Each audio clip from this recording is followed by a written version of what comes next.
Howdy. I'll play a little something on one of these patches I made.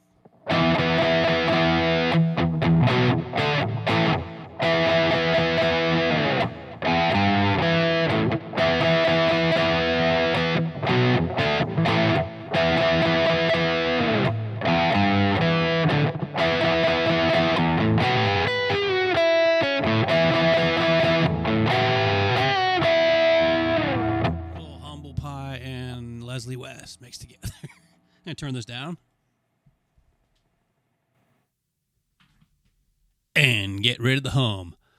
All right, so I was making patches with my new NUX Trident.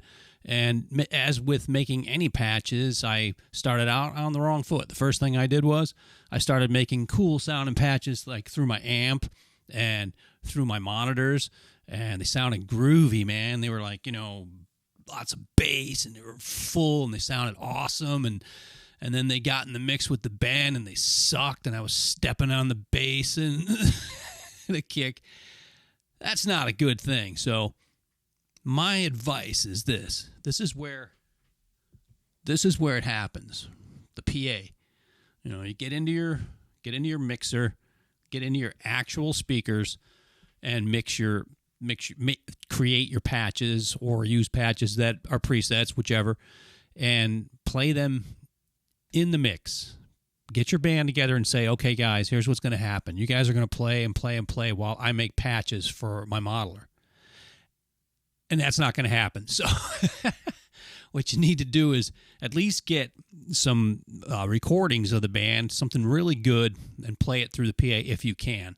That would be the ideal thing, because that's what people are going to hear, you in the mix through the PA.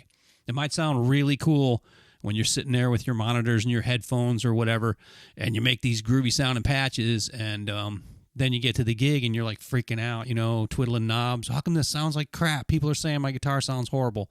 It's muddy. It's, I'm washed out. You thought it sounded cool when you made that patch, but you got in the mix and it didn't work.